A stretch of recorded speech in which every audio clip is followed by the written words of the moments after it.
Δεν θέλω να μου πείτε λεπτομέρειες, θέλω να σας ρωτήσω εγώ. Μπαίνετε μέσα, το ανάβετε πάνω από τον Πανάγιο Τάφο και φεύγετε για να το βρει αναμένο ο Πατριάρχης. Είναι έτσι ή όχι?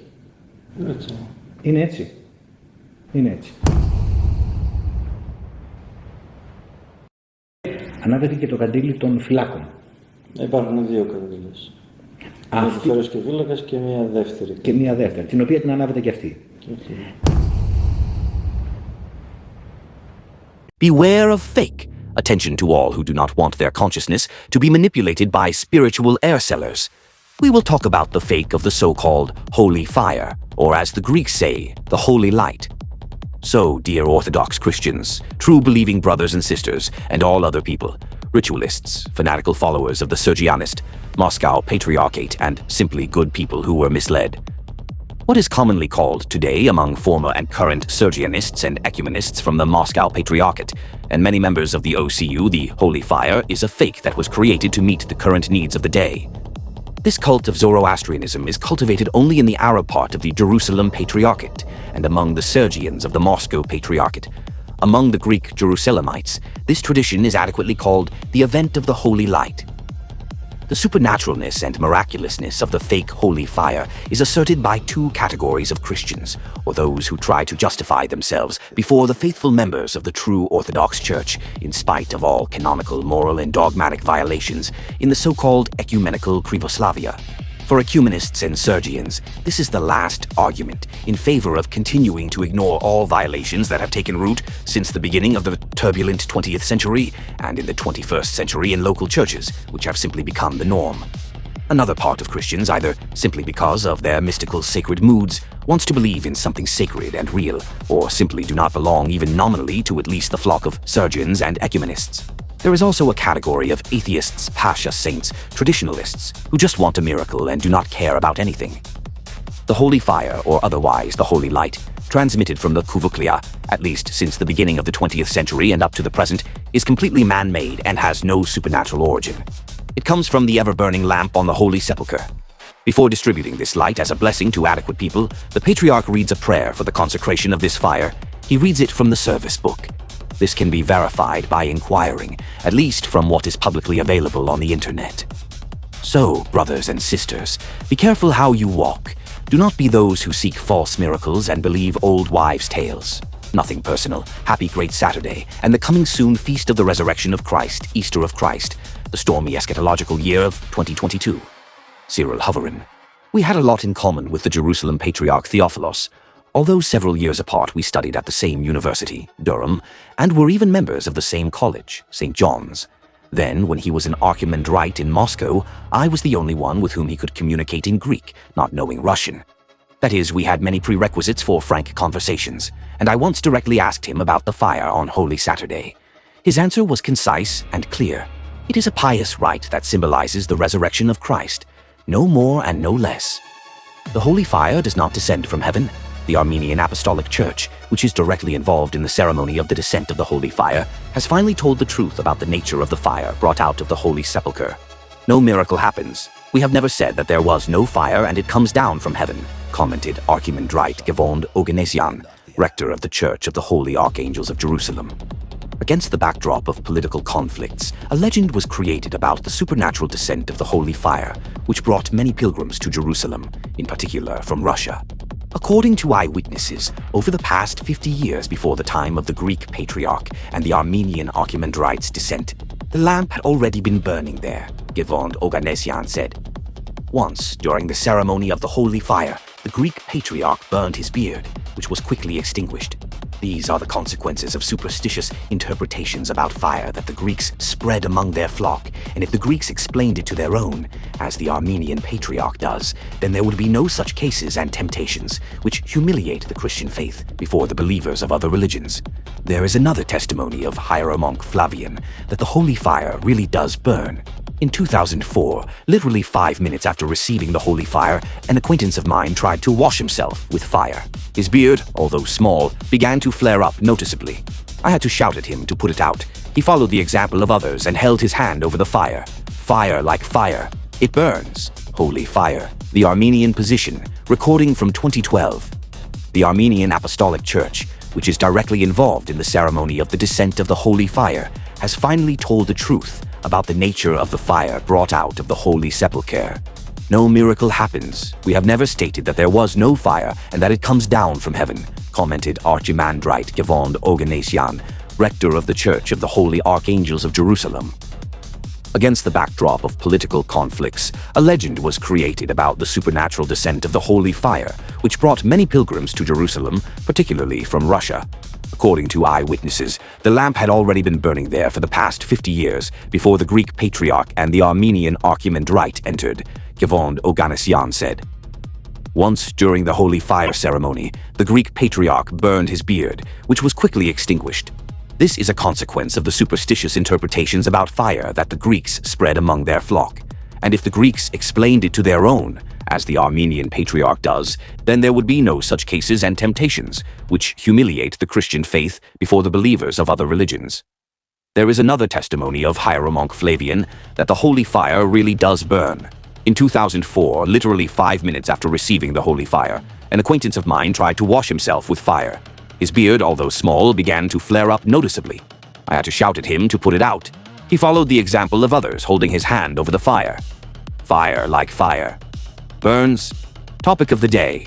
KP spoke with the teacher of biblical archaeology of the Moscow Theological Academy, priest Alexander Timofeyev. How do they obtain fire? Father Alexander. I think so. This happens regularly, namely the usual rite of lighting the lamp. There is a prayer for the consecration of fire. It is even published in Russian translation.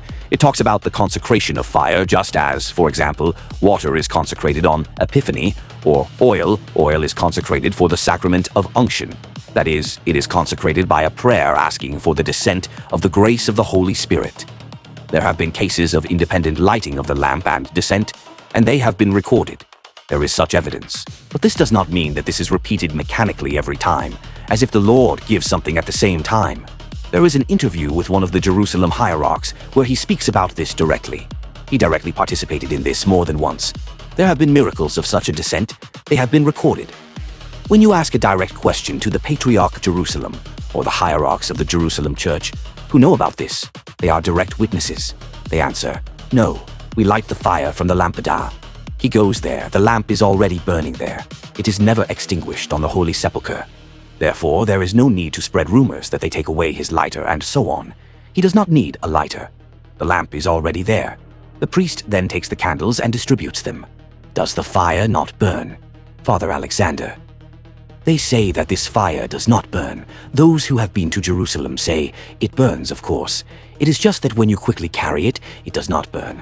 Stop spreading these rumors. I can also say that it burns. People like that such a miracle happens. So, one false rumor after another is supported. If the fire doesn't come down, the end of the world will happen. Is this so, Father Alexander? Is this said somewhere in the Gospel, or maybe in the Apocalypse of John the Theologian, or in the Apostle Paul? Is there anything said there about the holy fire, anywhere? Maybe in John Chrysostom? Maybe Basil the Great says something about it, in Gregory the Theologian. Where did this tradition come from? It is very late. It arose on the basis of a miracle. It is recorded no earlier than the time of the Crusaders, when they were in Jerusalem. And before that, pilgrims simply talk about an ancient rite, lighting a fire, carrying out a lamp. Even now, we have a completely symmetrical rite going out to Vespers during singing, with candles, an ancient tradition of lighting a lamp. And Daniel's pilgrimage also speaks of the usual lighting of a lamp. He is the blessed because he is on the Holy Sepulchre. This place corresponds, but not because he descended by himself. And numerous oral traditions that he descended by himself, they are obviously based on the fact that there were such miracles. We cannot deny the very fact that this happened several times if we have the evidence of this. But this does not mean that it is repeated mechanically at the same time, every time.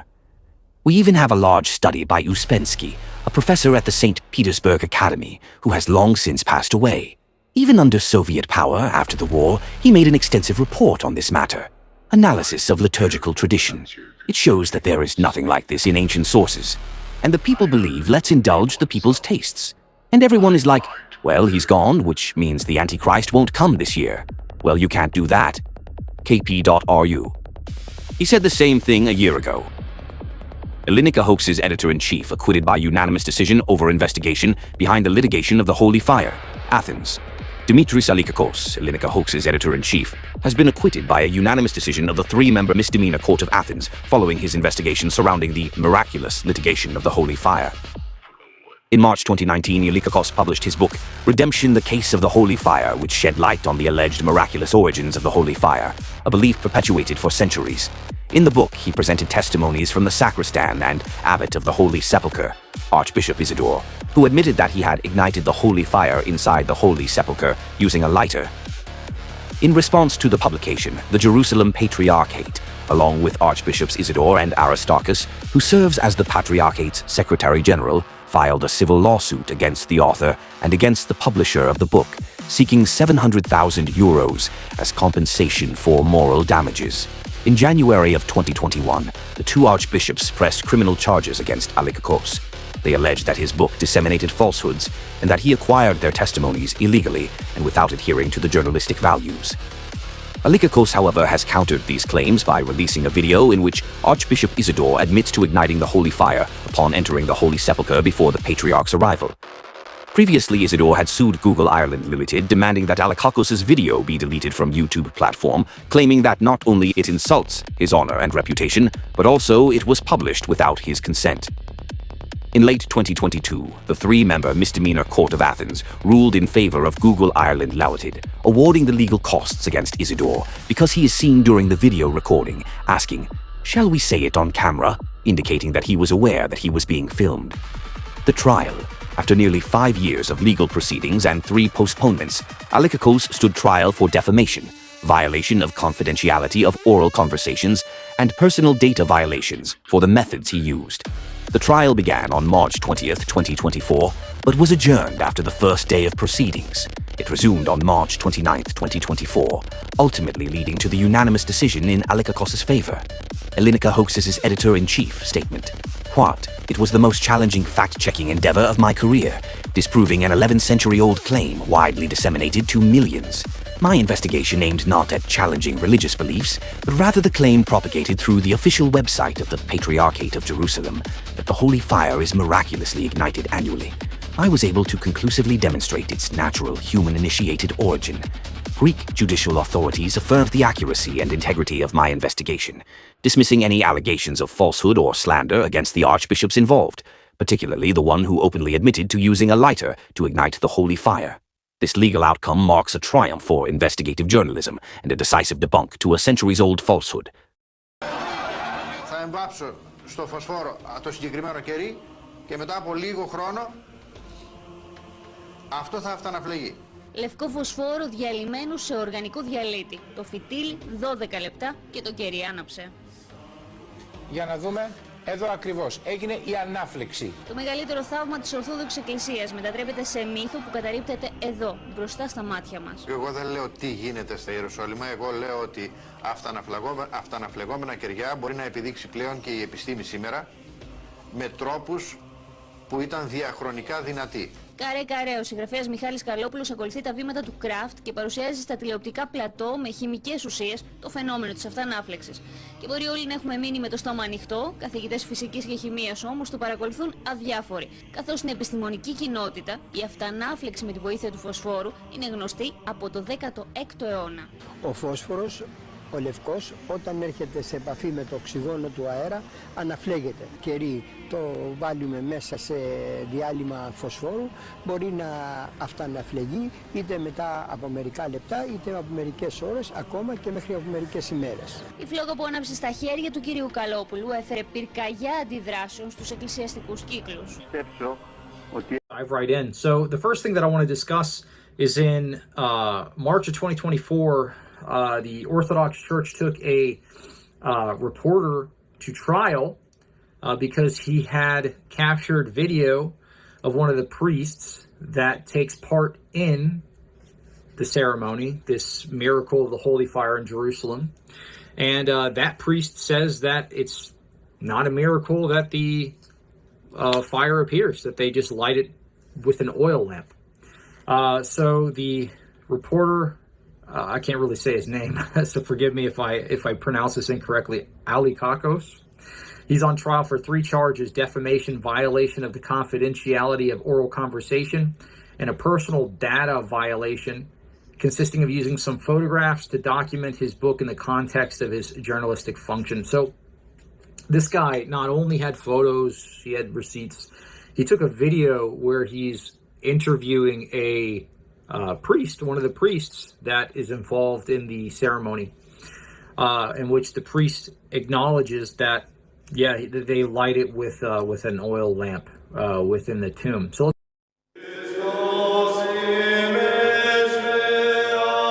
Ο δημοσιογράφος του Ισραηλινού τηλεοπτικού δικτύου 2 Γιγκάλ Μοσκό θέλει να καταγράψει στην κάμερα την μυστηριακή ιστορία του Παναγίου Τάφου και να εξηγήσει για τον τηλεθεατή το ανέσπερο φως. Μόνο που ο Αρμένιος επίσκοπος Σαμουήλ Αγκογιάν, που ανέλαβε να τον διαφωτίσει, αντί να ρίξει φως στο θαύμα της Ιεράς Αφής, έριξε λάδι στη φωτιά. Ο Θεός δεν έχει κάθε τόσο την όρεξη να ανάβει το ηλαροφός, καμιά φορά χρειάζεται απάτη για να ανάψει. Τα άκουγε αυτά Ελληνοορθόδοξος μοναχός που άναψε και κόρωσε. They have bundles of candles in their hands. We call them torches, and they light their torches from the lit oil lamp on the tomb, and they go out, they distribute the light as being the holy fire. They light it from the oil lamp? They light it from the oil lamp that is put here, yes.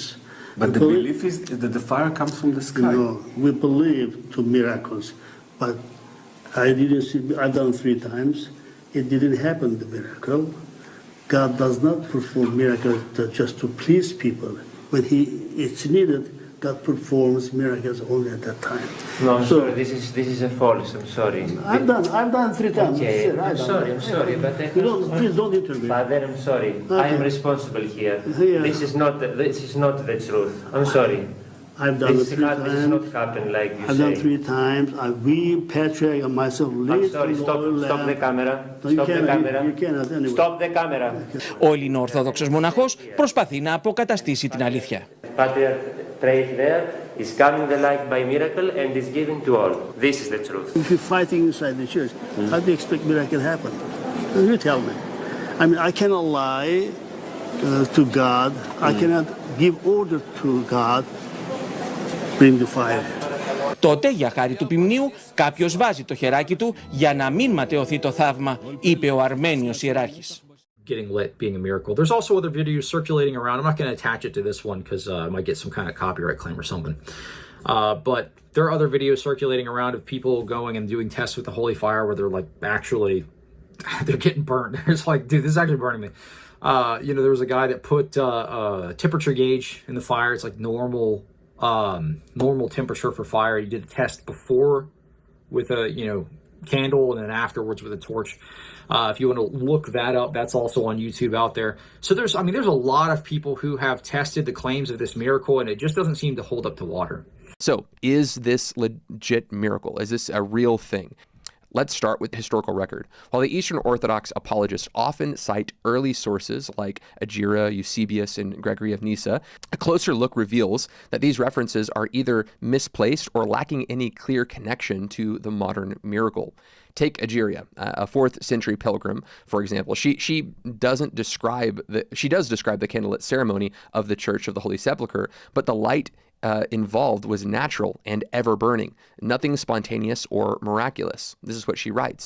She says, a light comes forth from the small chapel enclosed by the tomb, by which the entire church is filled with an eternal flame. However, she clarifies later on in her letter that the light comes from within the cave, where a lamp is burning continuously. There's no mention of a fire suddenly descending or being divided amongst people that was ignited supernaturally, despite the Orthodox source still appealing to her as if she described a miracle. Similarly, Eusebius of Caesarea recounts a miracle involving Bishop Narcissus, where a lamp supposedly burned with water instead of oil. Upon this, Bishop Narcissus of Jerusalem ordered that the lamps to be filled with water. He then told the wardens to ignite them, and every single lamp burned as if filled with pure oil. But this account isn't tied to Easter or the Holy Sepulchre at all, or any of the reoccurring tradition. It's an isolated story meant to highlight Narcissus' sanctity, not to establish the holy fire as a liturgical event. Finally, St. Gregory of Nyssa is also cited, but his writings are clearly theological and not historical. In his reflection on the resurrection, he writes, those who were with Peter saw and believed, because the tomb was filled with light, so that even though it was still night, they saw the inside of the tomb. But this is a metaphor. This is not eyewitness reporting. There's no claim of a reoccurring flame or an annual miracle, just a spiritual reflection on the resurrection. In short, while these early sources are frequently used to defend the Holy Fire tradition, none of them describe a supernatural or annual event resembling the modern ceremony. The historical record simply does not support the claim of an unbroken, miraculous tradition dating back to the early church. What's being presented by the Eastern Orthodox defenders isn't solid history, it's selective citation dressed up as ancient continuity. Next, we have to respond to the claims of Muslim corroboration. How do we make sense of this Muslim eyewitness? Well, one of the ways we can approach it is by asking, what if the event they witnessed wasn't supernatural, but rather a clever use of technology, specifically some kind of ancient pyrotechnics? Some have argued for phosphorus as the source of the ancient pyrotechnics, but here's the catch. Phosphorus was not invented or discovered until 1669 by a German alchemist, a full 800 years after the first documented account of the Holy Fire miracle in the 9th century. It's simply too late in the historical timeline to be a plausible explanation for how it was done in the early centuries. However, there was a thing called Greek fire, also known as Roman fire. It was basically the napalm of the Byzantine Empire, an incendiary substance developed around 1672 AD, and it could burn on water, it could stick to surfaces, and emit a burning light described as turning night to day. Sound familiar? Well, it does seem to kind of correspond with what we're seeing about this holy fire.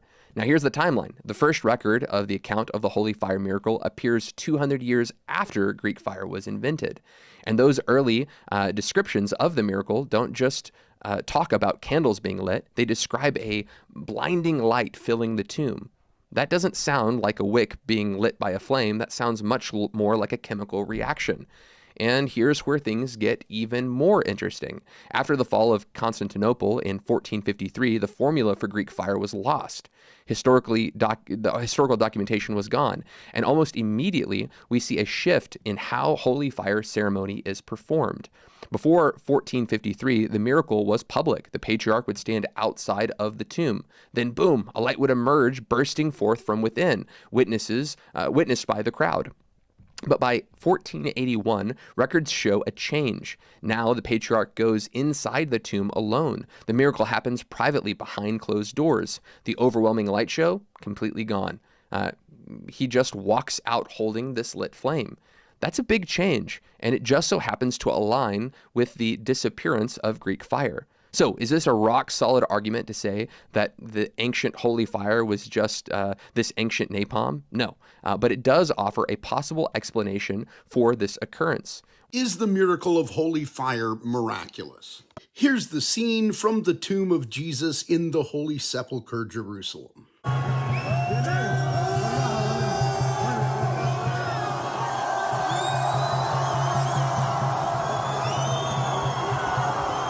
And yes, that dude did just faceplant while carrying the holy fire.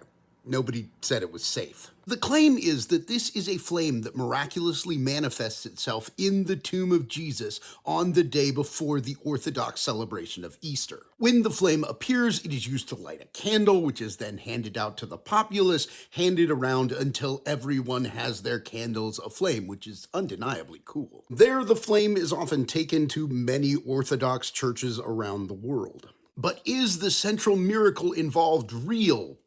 No, and that's pretty much an open secret today.